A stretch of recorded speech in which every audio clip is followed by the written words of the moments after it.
Good morning class. Welcome to online class. I am Sangeeta teacher and I am going to teach you Hindi first. Students, कल मैंने आपको आपके syllabus और book के बारे में बताया था। आई होप सबको समझ में आया होगा। और जिसके पास बुक और कॉपी नहीं है परचेज कर लीजिए। मैंने जो PDF भेजा है सिलेबस का, आपका जो भी राइट करना है मैंने PDF भेजा है, सब लोग राइट कर लीजिएगा। हम आपकी कॉपी कभी भी मांग सकते हैं, तो उसके लिए आप बिल्कुल भी लापरवाही मत करिएगा। और SW में जो भी दिया करें उसको आप हमारे पर्सनल व्हाट्सएप पे सेंड कर दिया करिए। तो बच्चों, आज की डेट है 14/7/2020 और आज हमारा चैप्टर है पार्ट 1 वर्षा और पानी। कल मैंने बताया था आपकी बुक पलाश और वर्षा और पानी को पढ़ाने से पहले हम आपको वर्षा और पानी के बारे में कुछ बताना चाहते हैं।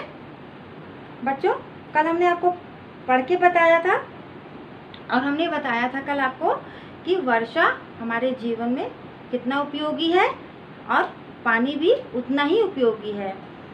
वर्षा अगर नहीं होगी तो हमारे जो खेत हैं वो सूखे हो जाएंगे, किसानों को दिक्कत का सामना करना पड़ेगा, फिर वो अनाज कैसे उगाएंगे। तो इसलिए वर्षा उनके लिए बहुत आवश्यक है। और जब बहुत गर्मी होती है तो हम लोग प्रे करते हैं ना ईश्वर से कि भगवान बारिश हो जाए तो मौसम ठंडा हो जाए। तो उसके लिए भी थोड़ा ठंडक होने के लिए भी हम लोग प्रे करते हैं कि वर्षा हो जाए। किसानों के लिए भी ज़रूरी है और पेड़ पौधों के लिए भी ज़रूरी है और जंगल में रहने वाले जीव जंतुओं के लिए भी ज़रूरी है और पानी में रहने वाले मछलियों और जो उसमें जीव जंतु जितने भी रहते हैं उनके लिए भी आवश्यक है। अगर वर्षा नहीं होगी तो क्या होगा? सारे जानवर जीव जंतु मर जाएंगे। इसीलिए हमारे लिए वर्षा बहुत उपयोगी है। पानी आपको पता है पानी जीवन के लिए कितना उपयोगी है। हम डेली पानी पीते हैं। अगर हमको गला सूखता है तो हम पानी पीते हैं ना। और अगर हम पानी नहीं पिएंगे तो क्या होता है? हमें चक्कर आने लगते हैं, है ना, गला सूखने लगता है और हम बीमार पड़ जाते हैं, अनेक प्रकार के रोग हो जाते हैं। इसलिए हमें समय समय पे पानी पीना बहुत आवश्यक है।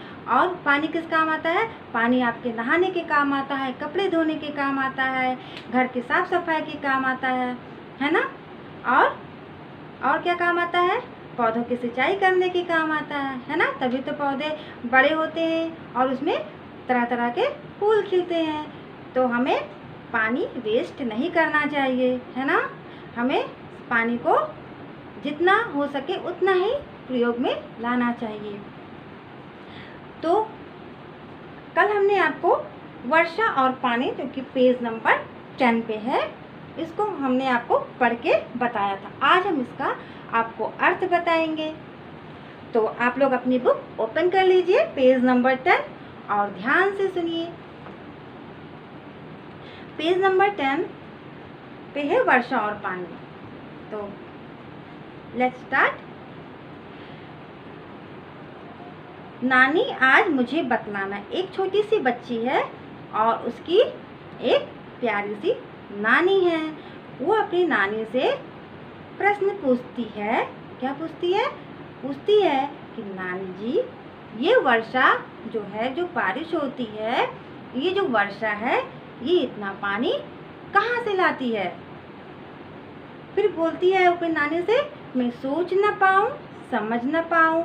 मतलब मैं ना सोच पा रही हूँ कि जो वर्षा है ये पानी कहाँ से लाती है, और ना मैं समझ पा रही हूँ कि ये जो वर्षा है ये अपनी मनमानी कैसे कर लेती है। मनमानी मीन्स, देखिए आपके कठिन शब्द है मनमानी। आपके बुक में यहाँ पे रेड पेन से राइट है, तो इसको पढ़ेंगे मनमानी। यह आपके कठिन शब्द है। आप अपने बुक पे अंडरलाइन कर लीजिए।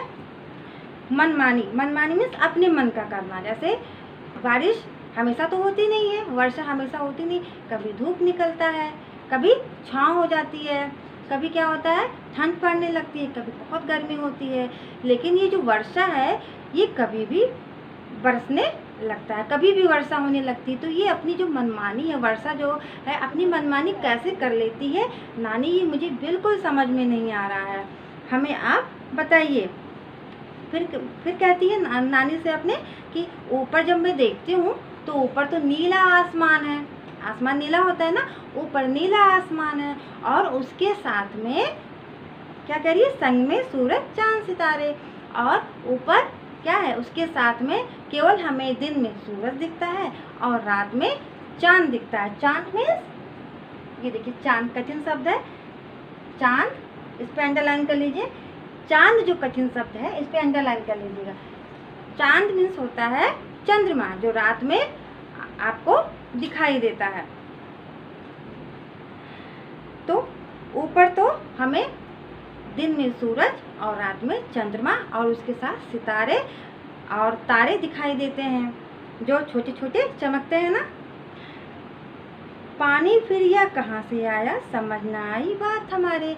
फिर वो अपनी नानी से कहती है कि जब ऊपर सूरज है, चांद है, सितारे हैं, वहाँ तो कहीं हमें पानी दिखाई नहीं देता है कि पानी बना हुआ है आसमान में, तो ये पानी आता कहाँ से, ये मेरे समझ में बिल्कुल नहीं आ रहा है।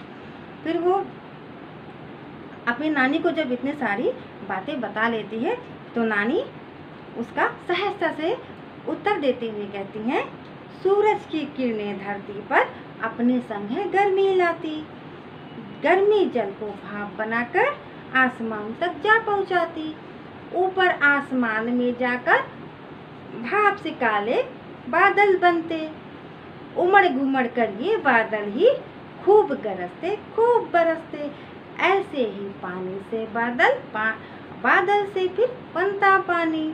ठीक है। फिर नानी उसकी बहुत सहजता से समझाते हुए कह रही हैं कि जो आसमान में दिन में जो सूरज हमें दिखाई देता है, जब उसकी किरणें, तो आपको गर्मी लगती है ना जब धूप में जाते हैं, तो उसकी किरणों के कारण ही आपको धूप और उजाला जो है होता है और गर्मी का अनुभव होता है। तो कहती है नानी उनकी कि जब सूरज की किरणें धरती पर आती हैं, यानी जमीन पर आती हैं, तो क्या होता है अपने संग क्या लेके आती हैं, उन किरणों के साथ अपने साथ गर्मी लेके आती हैं।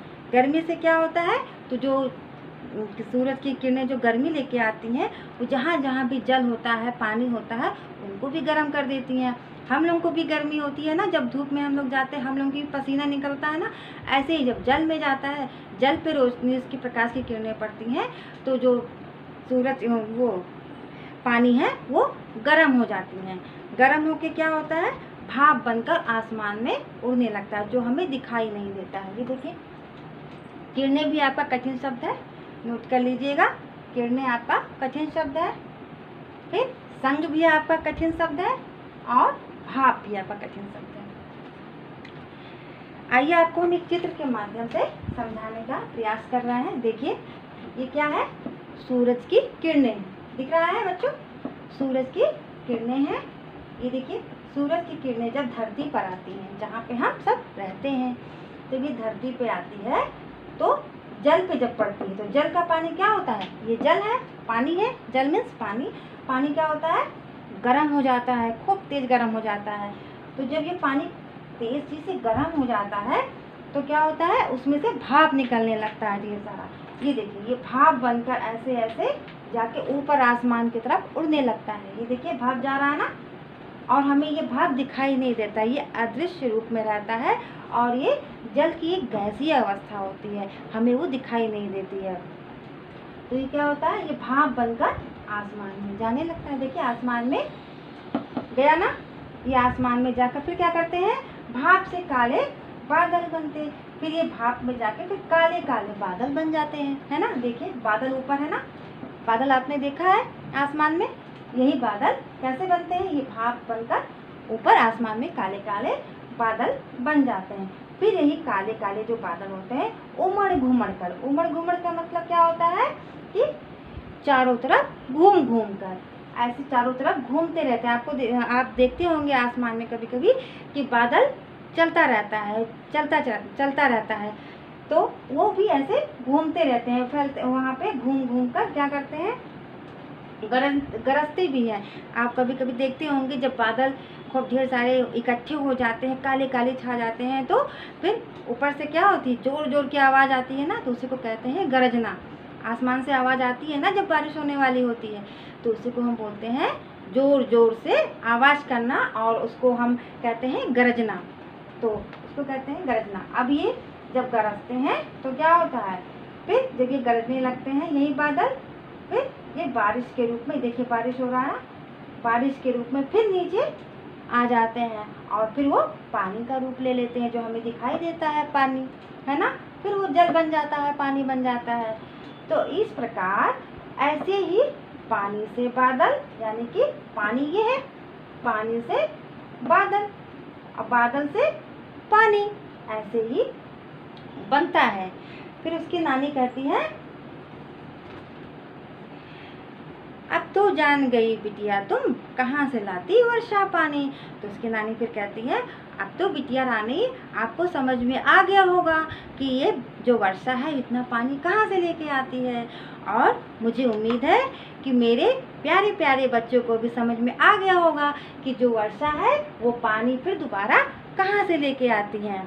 हमको उम्मीद है सबको समझ में आया होगा। जिसको भी समझ में नहीं आया होगा वो हमसे पूछ सकता है, ठीक है। तो ये हुई आज आपकी कविता, जो कि रणधीर ठाकुर द्वारा लिखी गई है। उम्मीद करती हूँ आपको सबको समझ में आया होगा। और आज की कठिन शब्द नोट कर लीजिएगा आप लोग। आज आपका कठिन शब्द है मन मानी, चांद, किरणें, संग, भाप, आसमान, उमड़ घुमड़ कर, गरजते। ये इतने आपके कठिन शब्द है। इनको आप अपने बुक में अंडरलाइन कर लीजिएगा, ठीक है। कितने कठिन शब्द है, 1 2 3 4 5 6 7 8, ठीक, 8 आपके कठिन शब्द हैं। तो ये हो गए आज आपके कठिन शब्द, मैंने आपको आज एक्सप्लेन किया। और शब्द अर्थ जो है आपका, ये मैं आपको आज कॉपी में जो राइट करना है, ये मैं आपको PDF के माध्यम से सेंड करूँगी। फिर आप अपनी कॉपी में राइट करिएगा, ठीक है। अपने मन से कुछ मत लिखिएगा जब तक PDF के द्वारा सेंड ना किया जाए। तो जब हम शब्द अर्थ सेंड करेंगे तब आप राइट करिएगा। तो आज के लिए इतना ही। और आपको ये वर्षा और पानी से क्या शिक्षा मिली, ये तो हमने आपको बताया पहले से ही। और आप लोग हमें ज़रूर बताइएगा कि वर्षा और पानी से आपको जो नामक कविता है उससे आपको क्या शिक्षा मिली, ठीक है। हमको आप एक लाइन में आंसर लिख के दीजिएगा, ठीक है। तो आज के लिए इतना ही। अब आप आज का होमवर्क नोट कर लीजिए। और आज आपका होमवर्क है पाठ 1 से 10 कठिन शब्द लिखिए, ठीक है बच्चों। आज जो मैंने आपको पढ़ाया है वर्षा और पानी, इसमें से जो भी आपको कठिन शब्द लगे, इसमें से देख के 10 कठिन शब्द नंबरिंग करके अपने SW कॉपी में राइट करिएगा। और हमने कुछ कठिन शब्द आपको बताया भी है, तो अगर आपको और भी कठिन शब्द लगता है उसमें से, तो उसमें से 2 और ऐड करके राइट करिएगा, ठीक है। तो आज के लिए इतना ही, मिलते हैं नेक्स्ट वीडियो में। तब तक के लिए बाय बाय।